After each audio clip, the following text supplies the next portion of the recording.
Inflation is a very serious subject. You can argue it's the way democracies die. When democracy dies in Latin America, inflation is a big part of it. So it's a huge danger once you've got a populace that learns it can vote itself money. If you overdo it too much, you ruin your civilization a lot. But of course, it's a big, long-range danger. If you look at the Roman Republic, even after they went to an empire with an absolute ruler, they inflated the currency steadily for hundreds of years. And eventually, the whole damn Roman Empire collapsed. So it's the biggest long-range danger we have, probably, apart from nuclear war. I think the safe assumption for an investor is that over the next 100 years, the currency is going to zero. That's my working hypothesis. A very dangerous environment. What brought in Hitler was the combination of the Weimar inflation, where they utterly destroyed the savings of the middle class in Germany, followed by the Great Depression. It was a 1-2 punch. And Hitler came in, crazy demagogue, with 40% of the votes, and pretty soon we had a dictator hell-bent for world war. So the history is not pleasant. And Germany was a very advanced and civilized nation, the Germany that Hitler took over. So if you let your nation deteriorate too much, what you get is a Hitler. We've proved it. When you print money on the scale that modern nations are printing it, Japan, the United States, Europe, etc., we're getting into new territory in terms of size. There's never been anything quite like what we're doing now, and we do know from what's happened in other nations, if you try and print too much money, it eventually causes terrible trouble. And we are closer to terrible trouble than we've been in the past, but it may still be a long way off. I certainly hope so. When Volcker, after the 70s, took the prime rate to 20% and the government was paying 15% on its government bonds, that was a horrible recession. Lasted a long time, caused a lot of agony. And I certainly hope we're not going there again. I think the conditions that allowed Volcker to do that without an interference from the politicians were very unusual. And I think in 2020 hindsight, it was a good thing that he did it. I would not predict that our modern politicians will be as willing to permit a new Volcker to get that tough with the economy and bring on that kind of a recession. So I think the new troubles are likely to be different from the old troubles. You may wish you had a Volcker-style recession instead of what you're going to get. The troubles that come to us could be worse than what Volcker was dealing with and harder to fix. Think of all the Latin American countries that print too much money. They get strongmen and so forth. That's what Plato said happened in the early Greek city-state democracies. One person, one vote, a lot of equality, and you get demagogues, and the demagogues lather up the population, and pretty soon you don't have your democracy anymore. I don't think that was a crazy idea on Plato's part. I think that accurately described what happened in Greece way back then, and it's happened again and again and again in Latin America. We don't want to go there. At least I don't. We've done something pretty extreme, and we don't know how bad the troubles will be, whether we're going to be like Japan or something a lot worse. And what makes life interesting is we don't know how it's going to work out. I think we do know we're flirting with serious trouble. I think we also know that some of our earlier fears were overblown. Japan is still existing as a civilized nation, in spite of unbelievable excess by all former standards in terms of money printing. Think of how seductive it is. You have a bunch of interest-bearing debts, and you pay them off with checking accounts, which you're no longer paying interest. Think of how seductive that is for a bunch of legislators. You get rid of the interest payments and the money supply goes up. It seems like heaven. And of course, when things get that seductive, they're likely to be overused. If you stop and think about it, if you're going to invest in stocks for the long term or real estate, of course there are going to be periods when there's a lot of agony and other periods when there's a boom. And I think you just have to learn to live through them. And as Kipling said, treat those two imposters just the same. You have to deal with daylight and night. Does that bother you very much? No. Sometimes it's night and sometimes it's daylight. Sometimes it's a boom, sometimes it's a bust. I believe in doing as well as you can and keep going as long as they let you. We have a hugely strong economy and a hugely strong technical civilization, and that's not going away. And the knowledge and so forth. And you can't believe what a modern factory looks like when you fill it with robots. And that's coming more and more and more. And it's coming to China too, for that matter. And so those trends are inevitable. And I don't know how it's all going to play out, but I think it does create adjustment problems. If you have a fine unionized job and they replace you with a robot, you've got a difficult problem. If you've got a company like Kodak and they invent something new that obsoletes your product, you have a problem too, and you solve that by dying. A lot of people don't like that solution. Because all those problems are real, and because it's so tempting to get rid of your debt by just giving a guy a non-interest-bearing checking account where you used to have to pay him interest every month, not only do we have a serious problem, but the solution to it that is the easiest for the politicians and for the Federal Reserve too, for that matter, is just to print more money and solve the temporary problems that way. And that, of course, is going to have some long-term dangers. And we know what happened in Germany when the Weimar Republic just kept printing money. The whole thing blew up, and that was a contributor to the rise of Hitler. So all this stuff is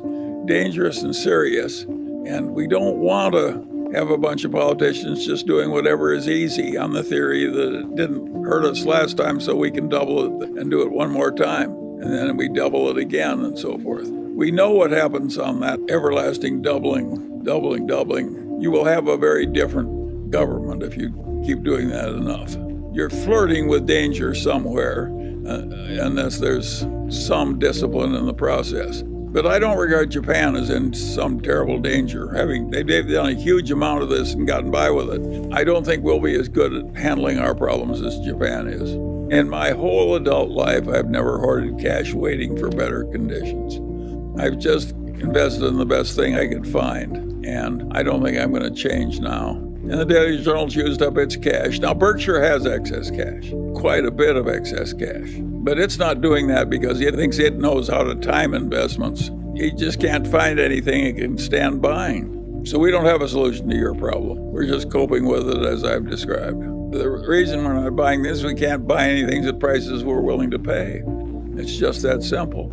Other people are bidding the price up. And a lot of the buying is not by people who really plan to own them.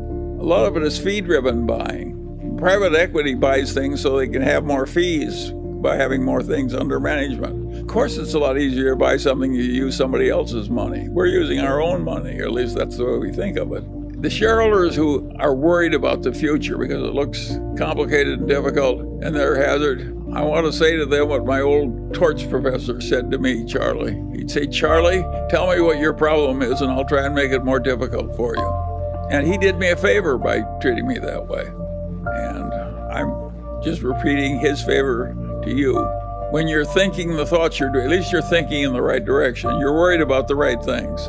All you people that are worried about the inflation and the future of the republic and so forth. Of course, in a modern democracy in the age of Keynes, you're going to get big government reaction. The reaction this time was bigger than it's ever been before in the history of the United States. They just threw money at the problem, and they were probably right to fear what was going to happen and to be quite liberal in throwing money at it, but they probably overdid it a little. They threw so much money so fast that it's hard for the restaurants to get people to do the work. But I don't criticize it. It's hard to make these decisions under pressure. Well, you have to be optimistic about the competency of our technical civilization. But there again, it's an interesting thing. If you take the last 100 years, 1922 to 2022, most of modernity came in that 100 years. And in the previous 100 years, that got another big chunk of modernity. And before that, things were pretty much the same for the previous thousands of years. Life was pretty brutal and short and limited and what have you. No printing press, no air conditioning, no modern medicine, no. I don't think we're going to get things that were in what I call the real human needs.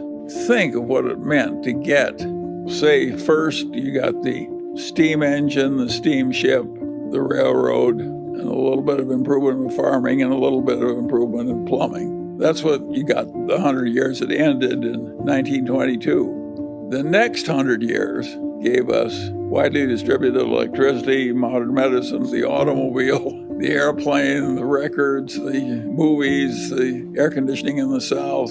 And think what a blessing it was. If you wanted 3 children, you had to have 6 because 3 died in infancy. That was our ancestors. Think of the agony of watching half your children die. It's amazing how much achievement there's been in civilization in these last 200 years, and most of it in the last 100 years. Now, the trouble with it is that the basic needs are pretty well filled. In the United States, the principal problem of the poor people is they're too fat. That is a very different place from what happened in the past. They were on the edge of starving. And what happens is, it's really interesting, is with all this enormous increase in living standards and freedom and diminishment of racial inequities and all the huge progress that has come, people are less happy about the state of affairs than they were when things were way tougher. And that has a very simple explanation. The world is not driven by greed, it's driven by envy. And the fact that everybody's 5 times better off than they used to be, they take it for granted. All they think about is somebody else having more now, and it's not fair that he should have it and they don't. That's the reason that God came down and told Moses that you couldn't envy your neighbor's wife or even his donkey. I mean, even the old Jews were having trouble with envy. And so it's built into the nature of things. It's weird for somebody my age, because I was in the middle of the Great Depression when the hardship was unbelievable. I was safer walking around Omaha in the evening than I am in my own neighborhood in Los Angeles after all this great wealth and so forth. And I have no way of doing anything about it. I can't change the fact that a lot of people are very unhappy and feel very abused after everything's improved by about 600% because there's still somebody else who has more. Think of the pretentious expenditures of the rich. Who in the hell needs a Rolex watch so you can get mugged for it? I mean, yet everybody wants to have a pretentious expenditure. And that helps drive demand in our modern capitalist society. My advice to the young people is don't go there. The hell with the pretentious expenditure. I don't think there's much happiness in it. But it does drive the civilization we actually have. It drives the dissatisfaction. What's the best advice you have for individual investors to optimally deal with the negative impact of inflation other than owning quality equities? Well, it may be that you have to choose the least bad of a bunch of options. That frequently happens in human decision making. And the Mungers have Berkshire stock, Costco stock, Chinese stocks through Lilu, a little bit of Daily Journal stock, and a bunch of apartment houses. Do I think that's perfect? No. Do I think it's okay? Yes. I think the great lesson from the Mungers is you don't need all this damn diversification. You're lucky if you've got 4 good assets. I think the finance professors sell the idea that perfect diversification is professional investment. If you're trying to do better than average, you're lucky if you have 4 things to buy. And to ask for 20 is really asking for egg in your beer. It's very few people have enough brains to get 20 good investments. Most of my schooling was in the Great Depression, but that means I'm one of the very few people that's still alive who deeply remembers the Great Depression. And that's been very helpful to me. It was so extreme that people like you have just no idea what the hell it was like. It was really, there was just nobody had any money. The rich people didn't have any money. People would come and beg for a meal at the door, and we had a hobo jungle not very far from my grandfather's house. And I was safer in that hobo jungle in the depths of the 30s when people were starving practically than I am walking around my own neighborhood now in Los Angeles at night. The world has changed on that. You'd think the crime would be less, but crime was pretty low in those days. So at any rate, I had a very unusual bunch of experience to go through civilization in various phases, including the greatest recession. Well, I say it's one of the greatest recessions in 600 years in the English-speaking world. It was really something, and it was very interesting to watch, and also to watch it fixed. It was fixed by the accidental Keynesianism of World War II.